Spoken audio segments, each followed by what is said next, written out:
Here we go.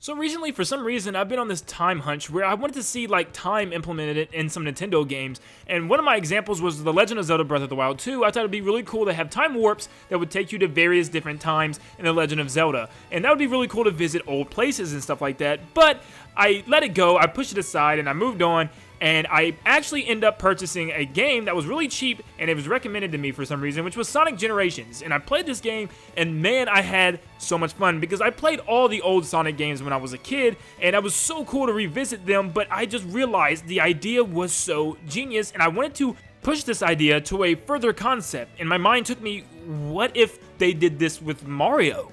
So if you've never played Sonic Generations, here's pretty much the general gist. It's Sonic's 20th anniversary, and Sega wanted to do something special for the fans. So what they did was have a collaboration of all of these past levels from past Sonic games and put them into one game that both modern Sonic and classic Sonic can run through. Now here's the difference. Classic Sonic plays each level in 2D, whether it appeared in 2D originally or not. They made a 2D level for all the 3D Sonics and a 3D level for all the 2D Sonics. You get what I'm saying here? So you could play through in 3D with modern Sonic and in 2D with classic Sonic, which was a pretty unique concept. Let's take Green Hill Zone for instance. It's the very first level of any Sonic game. Anybody can pretty much recognize Green Hill Zone. When you play through it with classic Sonic, it's just like Green Hill Zone has always been. You know, simple, quick, easy tutorial type of level. But then when you play through it with modern Sonic, it flips everything and the entire perspective, and you see everything at a whole new bird's eye point of view. And it's amazing. It feels different. It feels like that new modern Sonic vibe, and it changes everything up drastically. And it's funny because it's still Green Hill Zone. Now let's take a stage like City Escape that harkens back to its original. It stays really close to its roots from Sonic Adventure 2, where Sonic is obviously on his little piece of metal surfing down the streets and, you know, knocking cars out the way. And lots of the level looks the same to the original, but just some few little remixes thrown in there, such as the gunship having chainsaws. But anyways, if you play as classic Sonic, it changes up to 2D, you know, something that we've never seen happen before, because the game has only been in 3D. City Escape has only worked in the three-dimensional space, so seeing this 2D aspect is actually really cool. And look, he's even on a skateboard this time. So I thought to myself, man, how cool would this be if they did this with Mario? What if Nintendo did this by having a modern Mario and a classic one, and they went through different time periods in history and played through different levels? This would be amazing, but there's a couple problems with this, and there's a couple little roadblocks that I ran into. So before we get all into the gameplay, which is going to be a while, let's talk about exactly how many stages and what they're going to look like. So Sonic Generations separates 3 worlds with 3 stages each, representing different games in each stage. But each stage also has 2 different variants, obviously the classic version and the modern. So I kind of did this with Mario. So with Mario, I did 5 sets of 3, which would be 5 different worlds with 3 levels in them each. And of course, like in Sonic, there would be a boss battle in between each world.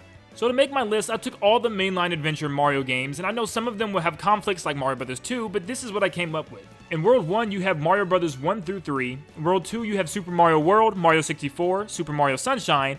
In World 3, you have New Super Mario Bros. For the DS, Super Mario Galaxy, and New Super Mario Bros. For the Wii. World 4, you have Super Mario Galaxy 2, Mario 3D Land, New Super Mario Bros. 2. And then World 5, you have New Super Mario Bros. U, Mario 3D World, and Mario Odyssey. Now, of course, the obvious question is, how will these levels be played and in what style? Now, I think that there's 2 ways that Nintendo can do this. They can do it the similar way that Sonic Generations, or this way that I don't know how well that would work, but I'll get to that in a second. But the first way is to pretty much be like Sonic Generations. Have classic Mario and modern Mario. Classic Mario will play through the stage in a 2D version, and then modern Mario will play through that stage in its 3D predecessor, which will kind of look like the original, but maybe changed up a little bit, similar to the Throwback Galaxy in Mario Galaxy 2. So we're not going with an 8-bit sprite for classic Mario, because Sonic didn't do that. They just had a new render of a classic version of Sonic, which looks like a smaller, younger version. So that's exactly what we're doing for Mario, just maybe giving him a smaller, younger version similar to his small version in 3D World. And I think the graphics would stay uphauled. Even 1-1 from Mario Brothers, the original, would look pretty much the same, just updated. And I think it'd be amazing to see 1-1 in 3D. Obviously, they'd have to add some stuff so it wouldn't be too bland, but it'd be awesome. Now, another way you could do this is you could have the original Nintendo 64 version of Mario playing through Whomp's Fortress, and you can also have the modern version, which is similar to Throwback Galaxy from Mario Galaxy 2, which has some enhancements and some visual quality updates. But I think the 2D version is actually pretty cool. So the way they pick the stages in Sonic Generations is based on the most popular, most well-known, most iconic stages throughout the Sonic franchise, and that's pretty much what I try to do here. So I'm going to go through a list of all the stages from each of these games that should be included. Now some of these, obviously, I just had to throw in whatever because there's really nothing iconic about Mario 3D Land, and there's a lot of other games in here on this list, but I try to pick the most iconic worlds and levels from this game, so let me know in the comments down below if I missed anything that you think you should have seen, but here's some of my list. The first 3 worlds is the Mario Brothers games, Mario Brothers 1 through 3. And for Mario Brothers 1, obviously, it has to be World 1-1. Similar to how Sonic has the Green Hill Zone, they gotta start it off with 1-1. It's where everything began. That's just that. Okay, Mario Brothers 2, I don't really know about this one. Maybe like the cave sections because they're kind of unique. You could have kind of like the underground sections, and in 3D, you could have something that looks like the underground sections in 64. But then you have Mario Brothers 3, which is airships. You gotta have airships, and this one's gotta be where it's covered because this is where it all started from Mario Brothers 3. And we've seen 3D versions of airships in the Mario Galaxy games, so that could work that way as well.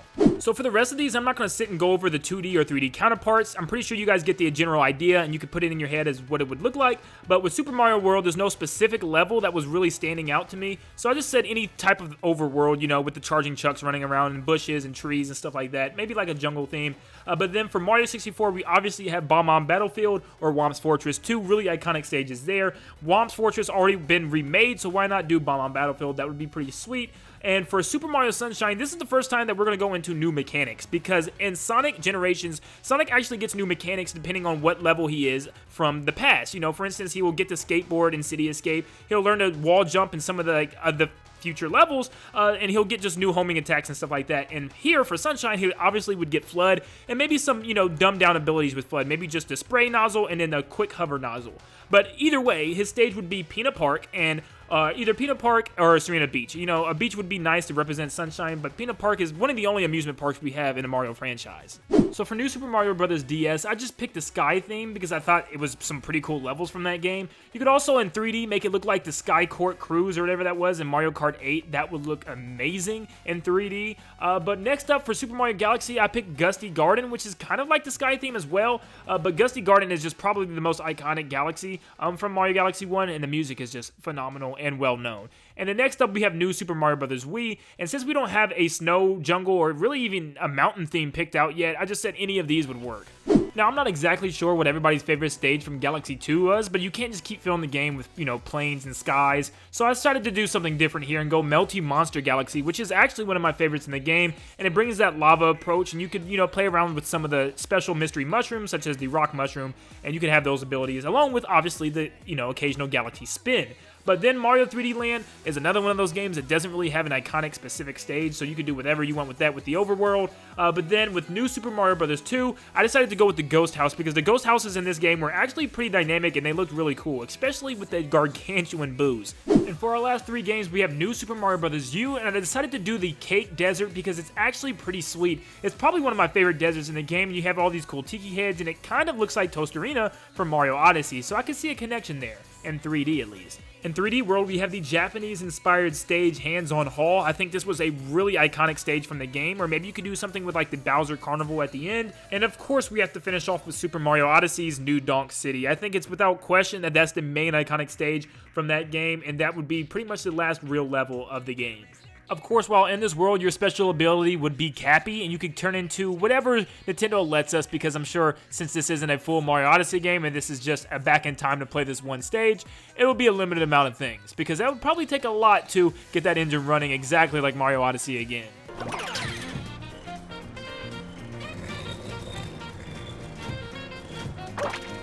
Now, I've already said this, but Sonic Generations handles bosses pretty well, but they just don't have enough, and I think this is where Nintendo can capitalize. For Sonic Generations, they did like one classic boss, and you know, just like 2 or 3 more down the timeline, and it, you know, some of them were really good and stuff, but they just felt like they could have done more with it, and I want Nintendo to go far out. So I put like a subset of bosses that could possibly be picked for each world, and I'm going to label them off, and you guys can tell me if you enjoy them or not. But for World 1, I had either the classic 1-1 Bowser, where you simply jump over him and hit the X, and maybe there's some like cool spin-off that happens afterwards, you know, that throws you off, like, whoa, this is happening now? And then you obviously have the Bowser boss fight from Mario 64, which would be a lot of fun. For World 2, you could have King Babam or Petey Piranha, which would be kind of fun to fight Petey Piranha again, whether it be in 2D or 3D. For World 3, you could have Mega Leg from Galaxy 1, which was pretty cool because you could scale this giant robot and make your way to the top. But for Galaxy 2, you can have Gobble Gut, which is this giant fiery dragon flying around a planet, and you have to pop his pimples, pretty much. Or you can have Mega Hammer, which is another one of Bowser Jr.'s toys that's very similar to Mega Leg.